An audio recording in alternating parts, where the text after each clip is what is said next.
If we want to know what to do when it matters, let me start over. If you want to know what to do when it matters most, we've got to be committed to showing up to practice. If we want to know what to do when it matters most, we've got to be committed to showing up to practice.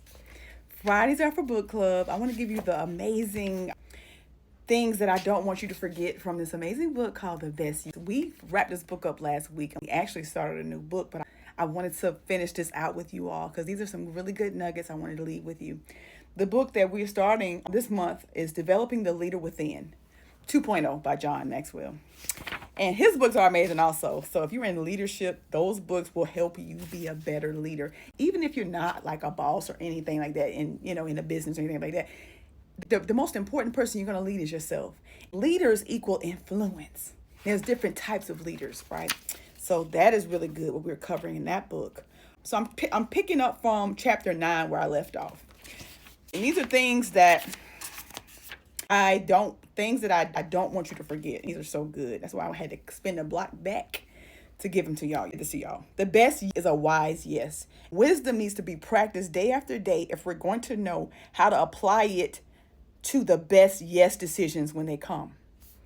If you want to know what to do when it matters most, we've got to be committed to showing up for practice.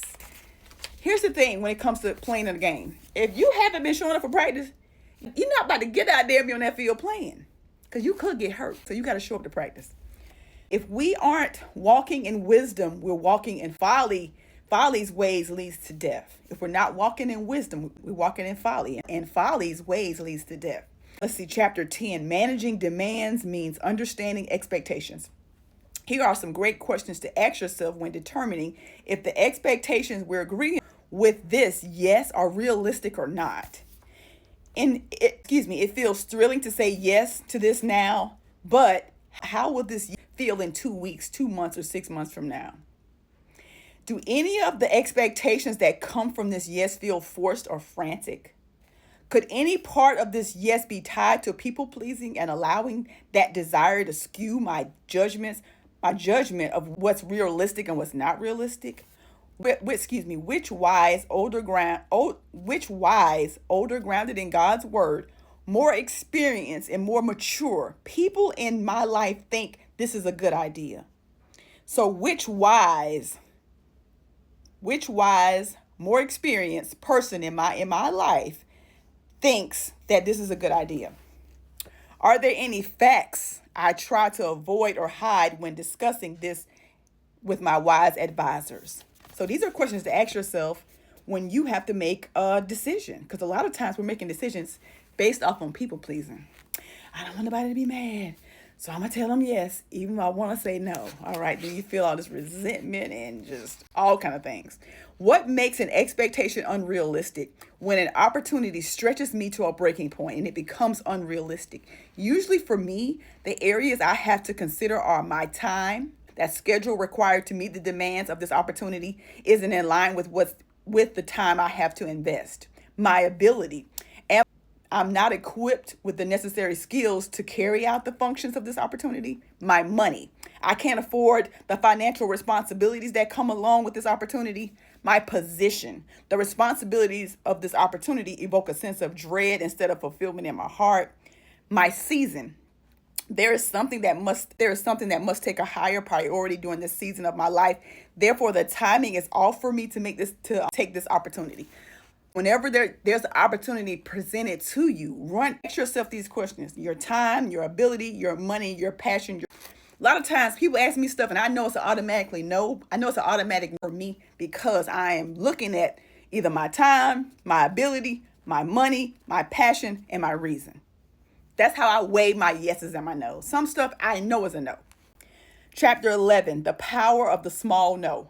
A small no pushes the resistance a small no pushes the resistance of the awkwardness and disappointment because it's better to nip something early on. You want to nip it early on. Delay hardly ever makes a request go away. Quite the opposite. It does 3 things that are unfair to other people waiting for a response. It builds up their hopes that the answer will be yes. It prevents them from making other plans. and it makes an eventual no much harder to receive. So if you know it's a no, say it's a no. Let me see. I gotta see what I got going on, and I'll get back to you. That's a potential yes. You're gonna have people thinking that you probably gonna say yes, because a no is a no. Don't you want to be clear? You want to make sure that you. And I know you don't like to tell people no, but sometimes we do, especially when you weigh in that on all these things that you have going on. All right. What if a small can be so? What if a small can be given in such a way that it becomes a gift rather than a curse?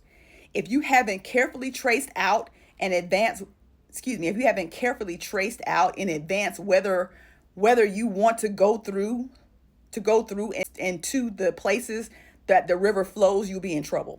Sometimes the greater act of faith is to let God lead us, talk to us, and instruct us beside the water. Chapter 12, the awkward disappointment of saying no. It's not a matter of gaining more confidence. It's a matter of being more certain about our convictions. Confidence is being more certain of our abilities. Conviction is being more certain of God's instructions. Saying yes all the time won't make me a Wonder Woman. That's good. Saying yes all the time will not make you a Wonder Woman. It will make you a worn out woman.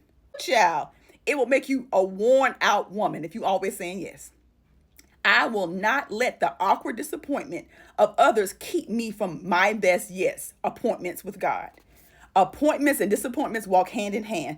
To accept one invitation is to decline another. Chapter 13. But what if I say no and they stop liking me? This is for my people pleaser. This may be a little bit uncomfortable.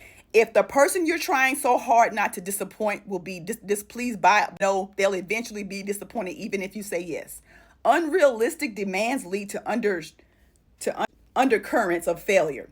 So don't allow the unrealistic demands of others to march freely into your life. Those who constantly try to compress others will quickly depress themselves. My light just went out. Acting like that. I think I had it. Anyway, it must have been good because the light went out on me. Those who constantly try to impress others will quickly depress themselves. Lord. Chapter 14, the best yes, one my own time. The best is seen by those who choose to see.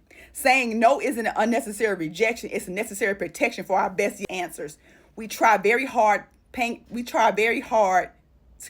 have a very hard time paying attention to those best yes answers if we live lives that are completely spent. Instead, why not completely spend yourself on the assignments that are yours? Those moments you shouldn't dare miss. The calling that pulses you in your that pulses in your soul. Love you and the love you and only you can offer. Chapter 15, the thrill of the unrushed yes.